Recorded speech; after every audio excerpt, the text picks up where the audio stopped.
Friends, আজকের এই ভিডিওতে আমরা দেখব যে অ্যাপ লকের পাসওয়ার্ড কিভাবে পরিবর্তন করতে হয়। যদি আপনি পিন বা প্যাটার্ন দিয়ে কোনো ধরনের অ্যাপ্লিকেশনকে লক করেছেন, এখন আপনি সেই লকের পাসওয়ার্ডকে চেঞ্জ করতে চান, তাহলে আপনি কিভাবে করবেন তাই এই ভিডিওতে আমরা দেখব। তাই ভিডিওটাকে স্কিপ না করে শেষ পর্যন্ত দেখে নিন।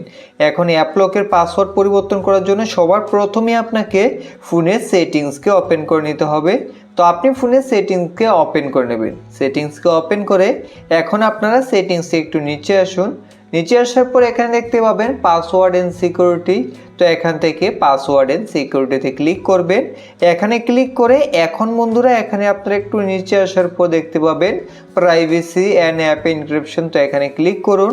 তারপর এখানে সবার প্রথমে আপনার অ্যাপ লকের যে পাসওয়ার্ড সেই পাসওয়ার্ডটাকে এখানে দিয়ে দেবেন। পাসওয়ার্ড দিয়ে দেওয়ার পর এখন বন্ধুরা এখানে আপনারা দেখতে পাবেন চেঞ্জ প্রাইভেসি পাসওয়ার্ড। তো এখান থেকে আপনারা চেঞ্জ প্রাইভেসি পাসওয়ার্ডে ক্লিক করে এখন এখান থেকে পাসওয়ার্ডকে চেঞ্জ করতে পারবেন। তো পাসওয়ার্ড চেঞ্জ করার জন্য এখানে দেখুন আপনাদের ওল্ড প্রাইভেসি পাসওয়ার্ড দেওয়ার জন্য বলছে, অর্থাৎ আপনার বর্তমান যে অ্যাপ লকের পাসওয়ার্ড রয়েছে সেই পাসওয়ার্ডটাকে সবার প্রথমে দিয়ে দেবেন। দিয়ে দেওয়ার পরে এখন এখান থেকে আপনি নতুন করে পিন দিতে পারবেন বা প্যাটার্ন দিতে পারবেন। যদি আবার আপনি পিন দিতে চান তাহলে এখানে নতুন করে পিন দিয়ে দেবেন, আর যদি প্যাটার্ন দিতে চান আদার পাসওয়ার্ড টাইপসে ক্লিক করে এখন বন্ধুরা এখান থেকে চাইলে আপনি 4 ডিজিট পিন বা প্যাটার্ন দিয়েও লক করতে পারবেন। তো এখান থেকে আমরা প্যাটার্নকে সিলেক্ট করে নিলাম। তো এখান থেকে এইভাবে আপনারা প্যাটার্ন দিয়ে দেবেন, আর যদি পিন দেন তাহলে পিন দিয়ে দেবেন।